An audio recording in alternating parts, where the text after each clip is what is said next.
രണ്ട് കമ്മ്യൂണിസ്റ്റ് പാർട്ടികൾ തെരഞ്ഞെടുപ്പ് പരാജയത്തിന്റെ കാരണങ്ങൾ അവലോകനം ചെയ്യുമ്പോൾ വർഗീയവാദം പറയുന്ന മനുഷ്യരെ കൂട്ടുപിടിച്ചത് തിരിച്ചടിയായി എന്നൊരു പാർട്ടി വിലയിരുത്തുന്നു. CPM-ന് ഇപ്പോഴും അങ്ങനെ ഒരു വിലയിരുത്തലില്ല. ആ വൈരുദ്ധ്യം എങ്ങനെ സംഭവിക്കുന്നതായിരിക്കും? ഈ തെരഞ്ഞെടുപ്പിൽ ഇടതുപക്ഷ ജനാധിപത്യ മുന്നണിക്ക് പരാജയമുണ്ടാതായി ഞങ്ങൾ വിലയിരുത്തും. ഇവിടെ 10 വർഷമായിട്ടുള്ള ആന്റി ഇൻക്യുബൻസി, ഒരു ഭരണവിരുദ്ധ വികാരമുണ്ട്, ഇല്ലെന്ന് പറയാൻ പറ്റില്ല. ഏത് ഗവൺമെന്റ് തുടർച്ചയായിട്ട് 10 വർഷം ഭരിച്ചാലും അങ്ങനെ ഒരു വികാരം ഉണ്ടാവും. അത് നേരത്തെ പറഞ്ഞതുപോലെ ഒരു താൽക്കാലികമാണ്. അത് എന്തെന്ന് വിശകലനം ചെയ്ത് ഓവർടേക്ക് ചെയ്യാം. മറ്റൊന്ന്, ശബരിമല സംഭവത്തിൽ തീർച്ചയായിട്ടും ഗവൺമെന്റ് അല്പം തിരിച്ചടി ഉണ്ടായിട്ടുണ്ട്. മൂന്നാമതായിട്ട് നമ്മൾ ചർച്ച ചെയ്യുന്ന വിഷയമാണ് വെള്ളാപ്പള്ളി. അതിന് വേറെ എങ്ങും പോകണ്ട, കൊല്ലം, ആലപ്പുഴ ജില്ലകൾ പോയാൽ മതി. കൊല്ലം ജില്ലയിൽ കോർപ്പറേഷനിലേക്ക് കോൺഗ്രസ് ഉയർത്തി കാണിച്ചത് എൻ്റെ ഒരു സുഹൃത്തു കൂടിയാണ് AK ഹഫീസ്. അദ്ദേഹം മുസ്ലിം സമുദായത്തിലുള്ളതാണ്. പക്ഷേ ഇടതുപക്ഷം ഞങ്ങൾ ഉയർത്തി കാണിച്ചത് CPM-ന്റെ കൊല്ലം ജില്ലാ സെക്രട്ടേറിയറ്റ് അംഗമായിട്ടുള്ള അനിരുദ്ധൻ. അദ്ദേഹം ഈഴവ സമുദായമാണ്. ഈഴവർക്ക് ഏറ്റവും കൂടുതൽ ബന്ധുക്കളുള്ള ഒരു കോർപ്പറേഷനാണ് കൊല്ലം കോർപ്പറേഷൻ. ഇവിടെ ഞങ്ങൾ ദയനീയമായിട്ട് പരാജയപ്പെടുകയാണ്. അതിന്റെ അർത്ഥം മതന്യൂനപക്ഷങ്ങൾ ഒന്നടങ്കം ഞങ്ങൾക്കെതിരെ വോട്ട് ചെയ്യും. എന്നിട്ട് ഈഴവരുടെ വോട്ടോട്ട് ലഭിച്ചതുമില്ല. അതിന്റെ തെളിവാണ് അനിരുദ്ധൻ സഖാവ് തന്നെ തോറ്റുപോയി. ആലപ്പുഴയിൽ SNDPക്ക് മുൻതൂക്കമുള്ള പല മുനിസിപ്പാലിറ്റികളും ഇടതുപക്ഷത്തിന്റെ കയ്യിൽ നിന്ന് UDF തിരിച്ചു പിടിച്ചു. അപ്പൊ വെള്ളാപ്പള്ളിയുടെ പ്രസ്താവന മുസ്ലിങ്ങൾ മാത്രമല്ല ഇടതുപക്ഷത്തിൽ അകറ്റിയത്, ചിന്തിക്കുന്ന ഈഴവരെയും കൂടെ ഇടതുപക്ഷത്തിൽ അകറ്റി. ആ യാഥാർത്ഥ്യം മനസ്സിലാക്കണം. CPI-യുടെ ആ ഒരു പ്രസ്താവനയോടെ ഞങ്ങളുടെ പാർട്ടി പരിപൂർണമായിട്ട് യോജിക്കുകയാണ്. അതുപോലെ തന്നെ PM ശ്രീയിൽ ഒപ്പുവെച്ചത് തെറ്റാണെന്ന് ഞാൻ പറയുന്നില്ല. അത് കേരളത്തിന്റെ വികസനത്തിന് നല്ല കാര്യമാണ്, അത് അവിടെ നിൽക്കട്ടെ.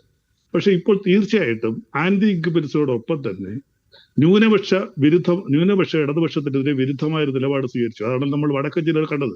കോഴിക്കോടൊക്കെ, മലപ്പുറത്ത് എതിരില്ലാതെ തന്നെ അവർ തിരഞ്ഞെടുക്കപ്പെട്ടു. കോഴിക്കോട് അവർ വലിയ മുന്നേറ്റം നടത്തി. വടക്കൻ ജില്ലകൾ, മുസ്ലിം ഭൂരിപക്ഷമുള്ള വടക്കൻ ജില്ലകളിൽ വളരെ മുന്നേറ്റം നടത്തി. അപ്പൊ അത് നമ്മൾ തിരുത്തപ്പെടേണ്ടതാണ്. വെള്ളാപ്പള്ളിയെ പോലുള്ള ഒരു വർഗീയവാദി, തീർച്ചയായും വർഗീയവാദിയാണ്. കാരണം കഴിഞ്ഞ തെരഞ്ഞെടുപ്പിൽ അദ്ദേഹം ഇടതുപക്ഷത്തിന് അനുകൂലമായിട്ട് നിന്നപ്പോൾ ഭാര്യ പ്രീതി നടേശൻ ഇറങ്ങി BJP വോട്ട് പിടിച്ചു. തുഷാർ വെള്ളാപ്പള്ളി BJP വോട്ട് പിടിച്ചു. അതിന് ഒറ്റ കാര്യമേ ഉള്ളൂ റാവുത്തറെ, എന്താ, ഇവർ ഇടതുപക്ഷത്തിലും BJP-യിലുമായിട്ട് നിന്നില്ലെങ്കിൽ അച്ഛനും മക്കളും കുടുംബത്തോടെ ജയിലിൽ പോകും. VS അച്യുതാനന്ദൻ തന്നെ കൊടുത്ത നിരവധി കേസുകൾ ഇവർക്കെതിരെയുണ്ട്. അപ്പോൾ കേസിൽ നിന്ന് രക്ഷപ്പെടുക.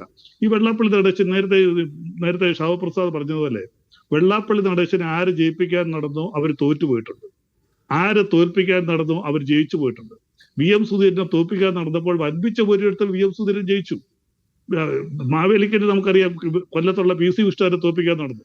PC വിഷ്ണു അവിടെ ജയിച്ചു.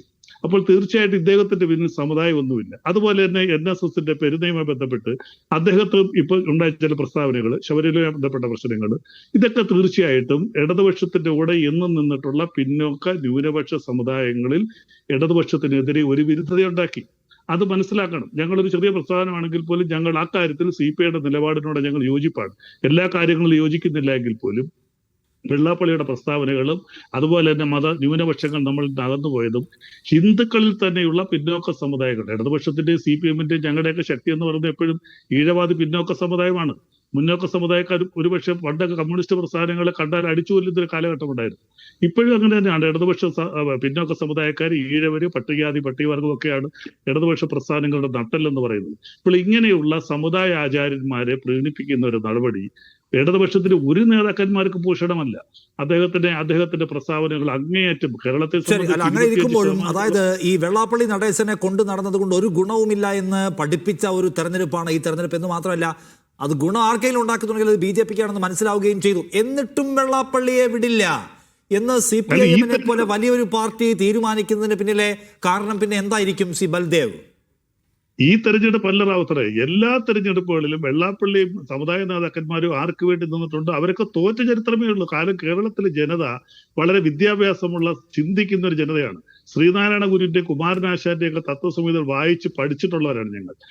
അതിനൊക്കെ എതിരായിട്ട് വെള്ളാപ്പള്ളിയെ പോലുള്ളവരായാലും സുകുമാരൻ നായരെ പോലുള്ളവരായാലും അതിനനുകൂലമായിട്ട് നിൽക്കുമ്പോൾ ചിന്തിക്കുന്ന ജനം തിരിയും. പിന്നെ ഇവർ പിടിച്ചു നിൽക്കുന്നത് എന്താ, മന്നത്ത് പത്മനാഭനും ഒക്കെ ഉണ്ടാക്കിയ ഒരു നിയമാവലിയുണ്ട്. സമുദായം കെട്ടുറപ്പോടെ നിൽക്കണമെന്നുള്ളത് കൊണ്ട് കമ്പനി ആക്ട് അനുസരിച്ച് NSS SNDP ഒക്കെ രജിസ്റ്റർ ചെയ്തു. വോട്ടർമാരെ അവർ വീട്ടിലിരുന്നുകൊണ്ട് തയ്യാറാക്കും. അവർക്ക് ഇഷ്ടമുള്ളവരാണ് വോട്ടർമാരാകുന്നത്, അവർക്ക് ഇഷ്ടമുള്ളവരാണ് താഴേക്കിടയിലെ ഭാരവാഹികളാകുന്നത്. അതുകൊണ്ട് മാത്രമാണ് അവർ പിടിച്ചു നിൽക്കുന്നത്.